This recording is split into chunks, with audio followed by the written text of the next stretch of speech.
चीन से बातचीत का सिलसिला जारी है।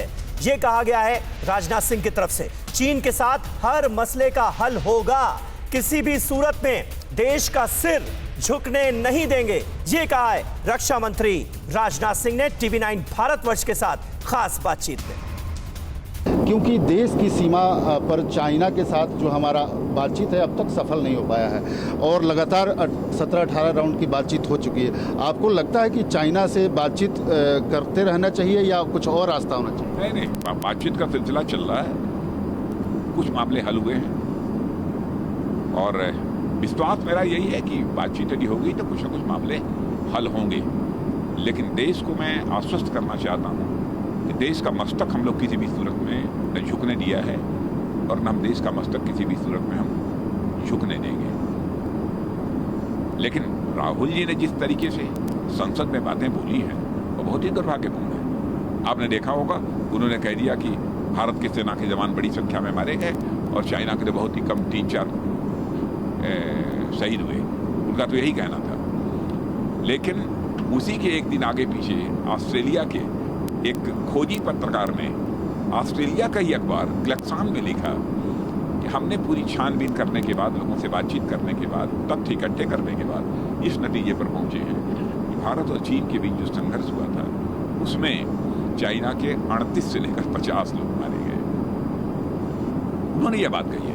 आप मेरी बात पर विश्वास नहीं करते हो तो उनकी बात पर विश्वास करो। रक्षा मंत्री होने के बावजूद कभी भी इस पर मैंने कोई प्रतिक्रिया नहीं व्यक्त की, क्योंकि ऐसे मुद्दों पर बोलने पर उनका इंटरनेशनल कम्युनिटी में भी चर्चा होती है, उसको अदरवाइज भी कभी लिया जा सकता है। तो डिप्लोमेटिक पॉइंट ऑफ व्यू से, कूटनीतिक दृष्टि से यह न्याय संगत है कि ऐसी बातों पर जल्दी कोई बोलना नहीं चाहिए, अथवा जो तथ्य भी हों तब भी कभी कभी आवश्यक होता है कूटनीतिक दृष्टि से उनका खुलासा न किया जाए। राहुल गांधी ने यह भी कहा था कि भारत की जमीन चाइना ने कुछ कब्जा कर रखा है और ये लोग बड़ी बड़ी बातें। देखिए, मैं कहना नहीं चाहता कब हुआ है, क्या हुआ है, वह जानते हैं किसके शासनकाल में हुआ है। मुझे लगता है कि आजाद भारत के इतिहास की भी जानकारी उनको नहीं है। तो मैं कांग्रेस के मित्रों से कहना चाहूंगा कि जरा उन्हें पढ़ाइए। प्राचीन भारत की तो होगी ही नहीं, आजाद भारत के इतिहास की भी उन्हें जानकारी नहीं है। आप तो जानते हैं क्या हुआ, कैसे हुआ। मैं आश्वस्त करना चाहता हूं कि हमारे देश की 1 इंच जमीन पर भी हम किसी को कब्जा करने की इजाजत नहीं देंगे। एक राजनाथ सिंह जी जो करंट विषय है, और मैं एक बात और भी मैं कहना चाहता हूं। जैसे उन्होंने यह भी कह दिया मोदी जी के आने के बाद चीन और पाकिस्तान की दोस्ती बढ़ गई है। अब देखिए, आजाद भारत के इतिहास की उनको जानकारी नहीं है। क्या उन्हें यह नहीं मालूम है सक्सगाम घाटी जिस पर कि पाकिस्तान का अवैध कब्जा था, पाकिस्तान ने उसे चीन के हवाले किया। उस समय भारत का प्रधानमंत्री पंडित जवाहरलाल नेहरू थे।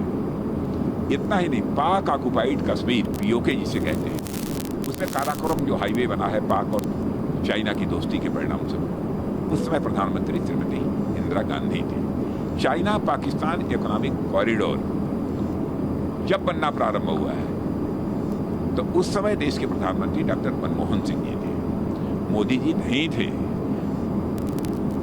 यही कह रहा है ना, तथ्यों की जानकारी उनकी नहीं है।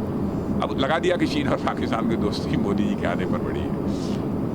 ऐसी बयानबाजी से बचना चाहिए। देश की जनता की आंखों में धूल झोंक कर जनता का समर्थन हासिल करने की यह जो कोशिश है उनकी, वो कभी भी कामयाब नहीं होगी।